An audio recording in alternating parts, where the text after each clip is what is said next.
Assalamualaikum, hai semua, balik lagi di channel aku Laila Ramadhani. Gimana kabar kalian? Semoga selalu dalam keadaan sehat ya, dilancarkan rezekinya, dimudahkan segala jalan urusannya, dan bahagia selalu, amin.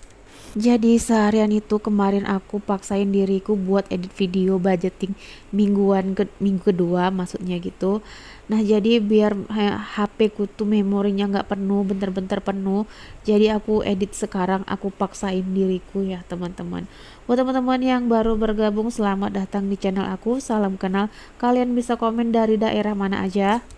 Aku buat video ini bukan bermaksud pamer atau menggurui siapapun. Di sini aku hanya sharing gimana cara aku mengatur uang belanja dari Pak Suami.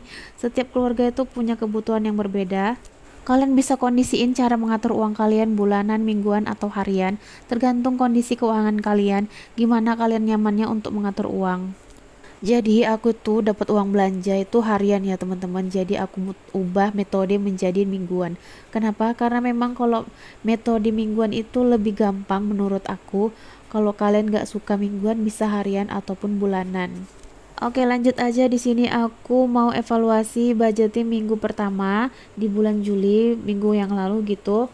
Nah, untuk budgeting galon itu ada sisanya 5.000. Untuk iuran sampah itu masih ada. Untuk dana tak terduga di sini itu memang udah nggak ada lagi, udah kosong. Untuk kebutuhan istri itu udah nggak ada lagi. Untuk belanja mingguan itu nggak ada tersisa. Untuk jajan anak itu ada tersisa 9.000. Untuk kuota itu udah nggak ada lagi. Jadi sisa budgeting minggu lalu itu ada sisa 19.000, tapi aku nggak ambil semua. Aku cuma ambil dari sisa budget galon 5.000 sama jajan anak itu 9.000. Nah ini mau aku tabung buat sebagian dana buat lebaran gitu ya, dan sebagian mau aku simpan di saving challenge 2000-an ya teman-teman. Alhamdulillah di minggu kedua ini aku tuh dapat rezeki dari hasil menjahit dan keuntungan jualan online. Jadi totalnya itu sebenarnya 200-an ribu. Nah aku gunakan 50.000 itu buat beli pupuk sama polybag. Karena memang rencananya aku tuh mau buat media tanam sendiri di depan rumah kayak gitu. Karena sekarang bahan-bahan itu serba naik ya teman-teman. Jadi aku lagi belajar buat berkebun. Alhamdulillah di minggu ini Pak Suami kasih 410.000, dan dari sisa penghasilan tambahan gitu ini 150.000. Jadi pemasukan di minggu ini 560.000 ya teman-teman. Oke, kita lanjut aja ya. Di sini aku mau bagi-bagiin, tapi sebelumnya aku tulis dulu. Untuk saving, untuk tabungan utama di sini aku budgetkan 50.000 per minggunya. Untuk dana darurat di sini aku budgetkan 50.000. Untuk investasi di sini aku budgetkan 100.000. Untuk pendidikan di sini aku budgetkan 30.000. Jadi total untuk simpanan aku untuk saving itu 230.000 di minggu kedua ini. Alhamdulillah. Untuk keinginan di sini aku budgetkan 20.000 aja ya teman-teman. Lanjut untuk isi galon 15.000 per minggu. Untuk iuran sampah di sini aku budgetkan 5.000 ya maksudnya teman-teman. Untuk dana tak terduga di sini aku budgetkan 30.000. Untuk kebutuhan istri di sini aku budgetkan 20.000. Untuk belanja mingguan di sini aku budgetkan 150.000. Untuk jajan anak di sini aku budgetkan 30.000. Untuk kuota di sini aku budgetkan 25.000 ya teman-teman. Nah jadi di minggu kedua ini aku rencana mau beli cabai, bawang, tomat, dan lain-lain ya, ikan, sayur. Nah ini alhamdulillah 150.000, mudah-mudahan bisa cukup ya teman-teman. Teman-teman, kalau cara ngomong aku tuh masih belepotan, mohon maaf ya teman-teman, karena aku memang kurang latihan buat public speaking. Belum lancar juga kayak orang-orang, tapi aku akan berusaha untuk bisa belajar lebih lancar ngomong gitu ya di kamera, bukan di kamera, maksudnya di voice over.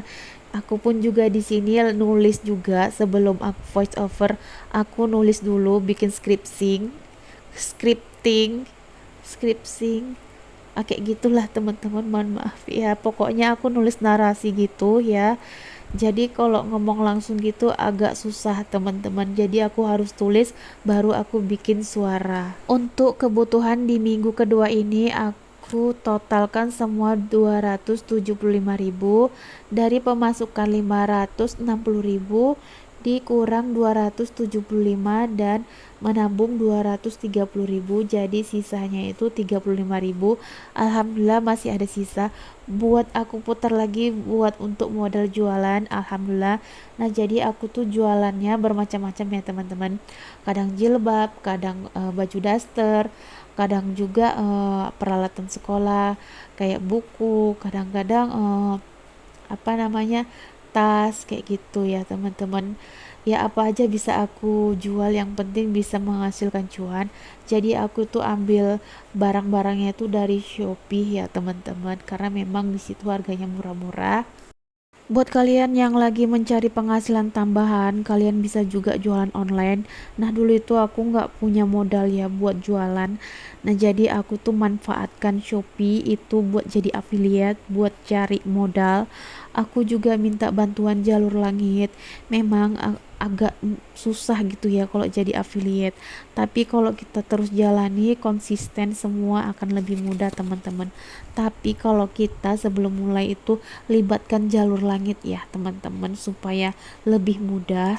Alhamdulillah penghasilan aku di affiliate itu nggak sebanyak kayak orang-orang, tapi aku yakin dan percaya apapun yang kita lakukan pasti berhasil kalau kita punya niat dan konsisten ya teman-teman. Gak ada yang gak mungkin di dunia ini kalau kita niat mau belajar dan konsisten. Sebelum mulai konten di YouTube, aku dulu usaha di aplikasi platform si Item, si Oren, dan FB Pro, Instagram juga. Dan alhamdulillah rezeki aku itu di toko Oren dan di toko Item. Kalian pasti paham dong ya, toko Oren dan toko Item. Nah, aku juga mau usahain supaya biar monetisasi di YouTube juga untuk mencari penghasilan tambahan. Buat teman-teman yang konten kreator yang lagi berjuang untuk monetisasi di YouTube, semangat ya teman-teman. Nah, lanjut aja, di sini aku mau masukkan uangnya ke binder. Nah, di sini tuh aku masukkan ke binder tabungan investasi. Dan alhamdulillahnya di sini udah terkumpul 1.150.000. Rencananya di sini aku mau belikan emas sebagian, cuma 500 untuk beli emas. Sebagian lagi ini aku investasikan di obligasi yang resikonya rendah. Nggak apa-apa resikonya rendah, returnnya pun juga rendah. Karena aku masih pemula banget, jadi aku tuh belum berani yang mencari resiko tinggi. Jadi sebagian itu sisanya aku belikan obligasi ya teman-teman. Aku investasikan di obligasi yang resikonya rendah teman-teman. Kalau kalian mau investasi, kalian harus pahami dulu perusahaan yang mau kalian beli. Kalian juga harus tahu cara kerjanya. Tapi kalau kalian gak ngerti, mendingan kalian gak usah beli ya. Takutnya kalian gak paham. Mendingan kalian cari yang aman, yang resikonya rendah seperti reksadana pasar uang atau emas yang memang kalian pahamin. Investasi itu nggak harus banyak ya teman-teman, bisa loh dari 100.000 per bulan atau 10.000 per hari, itu bisa banget.